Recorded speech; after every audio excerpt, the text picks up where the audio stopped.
Hello students of class 8. We have already started the chapter Rapunzel within us, and we have seen that why the example of Rapunzel has been taken, because Rapunzel was a young girl, a beautiful girl with very long hair, but who was locked up in a tall tower by an old witch, who made sure that nobody nobody knew where she was, and she would use her hair to go out of the tower, and that way, and she would always tell her that she was very ugly. Now one day a prince comes and rescues her, and the prince also tells her how beautiful she is, and once she is rescued, she is set free. That is, but why the author has taken this is that he is trying to tell us that we all have this witches in us, which holds us back from what we want to be.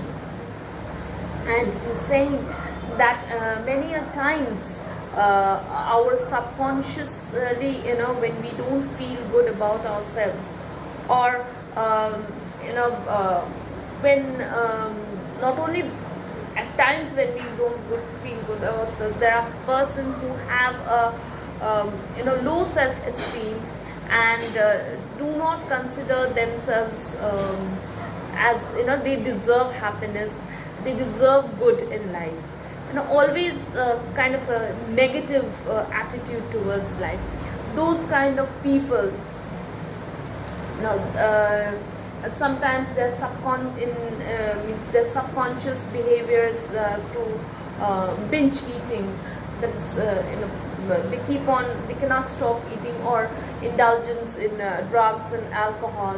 Sometimes they meet with accidents, and sometimes illness, because that constant low self-worth also takes the creates a pressure, mental pressure, and leads to illness. So he also talks about some people who always think that I don't deserve it, and when opportunities knock their way, they are so much that fear, or that worthlessness is so much, just like Rapunzel was conditioned to think that she was ugly, has means they are conditioned in such a way that they cannot overcome it, and they cannot make the use of the opportunities that come their way. Each of us must work consciously on maintaining positive and healthy self-image. That is, no matter what, we should try to always think good about ourselves. There is, some people think that thinking bad means thinking, having. Some people try to of having a low self-image, kind of humbleness. No, that's not that. Okay, that's entirely different. It's like you have to think good about yourself. You have to have the confidence in you that you also deserve all the happiness and good things in life. The following behavior traits are evidence that there is room for improvement in our self-image. What are they? Jealousy. That is, you cannot accept, when something good happens to others. You feel,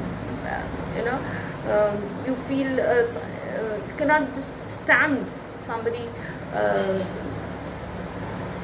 something good happening to others.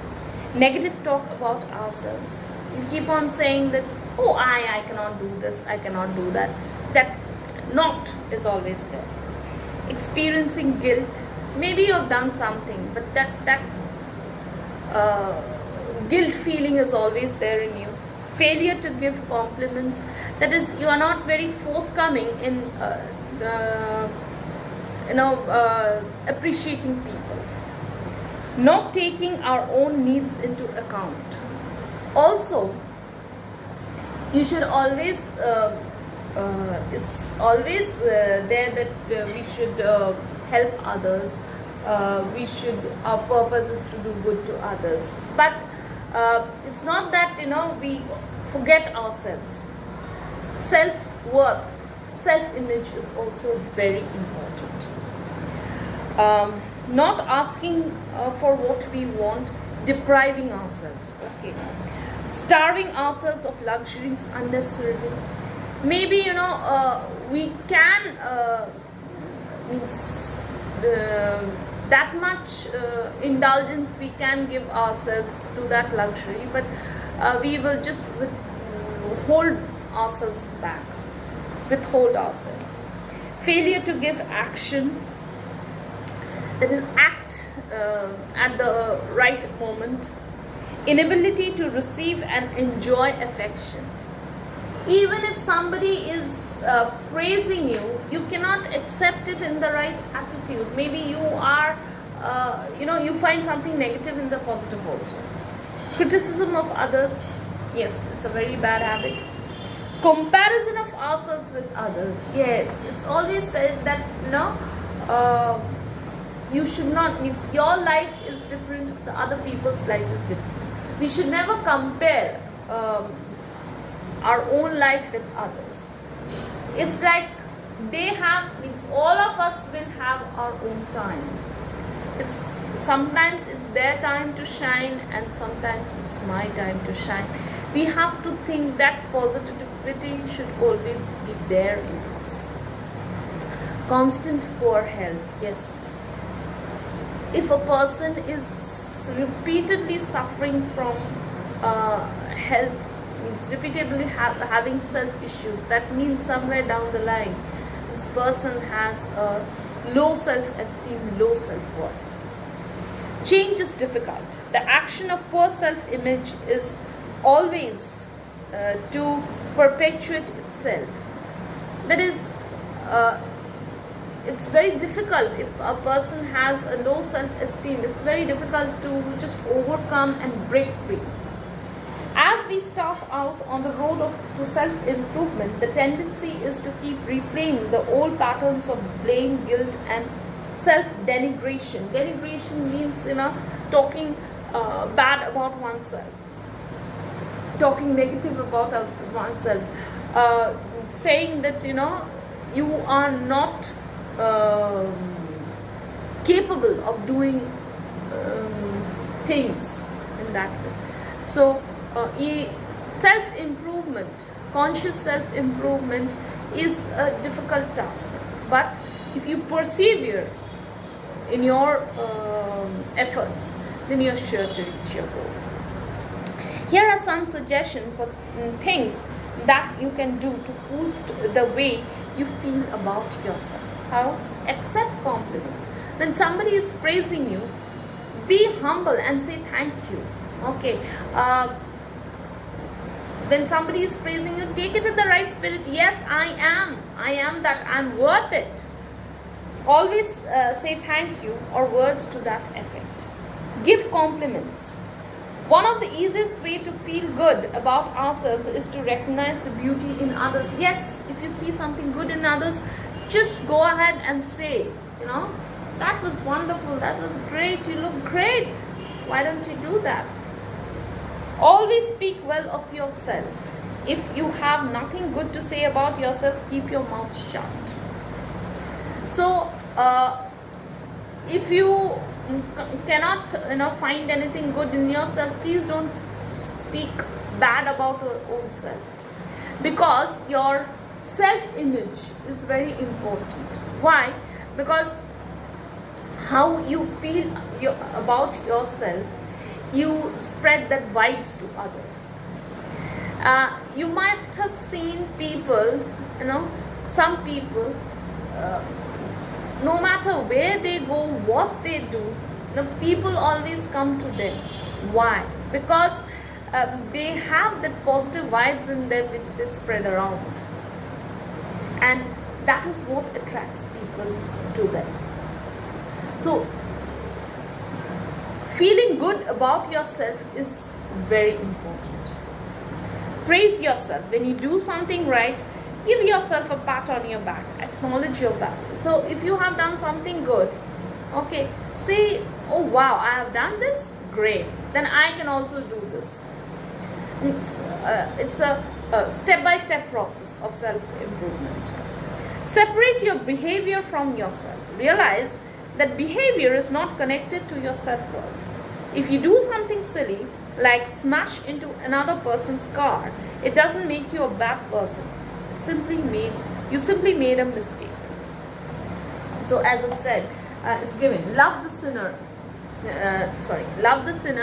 but hate the sin. That is, when somebody has made a mistake, not somebody in that way, even if you make a mistake, don't keep on telling yourself that I have made this mistake and I am this good for nothing, all these bad words to yourself. Okay, yes, I have made a mistake, fine, I've learned a lesson. I will make sure I will be careful next time not to do that. Treat your body well. It is the only one you have got. Everything we do affects everything else. Exercise and nourish it well. That is, take proper care of your body. A fit body and a healthy mind, that matters a lot. Let people know how you expect to be treated. If you treat yourself well, other people will naturally treat you well. If you don't treat yourself well, don't expect others to treat you well. Get around good people. Have good influence around you. Work at having pleasure without guilt. So when you are enjoying yourself, enjoy. Don't think what is going to happen the next moment. Forget that. Enjoy. Let your hair down. Read books which give you ideas and inspiration. Read. Reading is cultivating a habit of reading is very good, because it kind of nourishes you. Always picture in your mind how you want to be, not how you are. You will then necessarily gravitate towards your dominant thoughts. That is, always have a goal for yourself, okay, and make small efforts to reach towards that goal. And for that, what is necessary to have a positive self-image. And once you have that, you will gravitate, means gradually you will move towards that. Gravitate, to be attracted means very slowly you will reach your goal. Dominant thoughts means thoughts which are of prime importance to you. So that's dominant thoughts. So with this we come to the end of the chapter, Rapunzel within us. Thank you, students.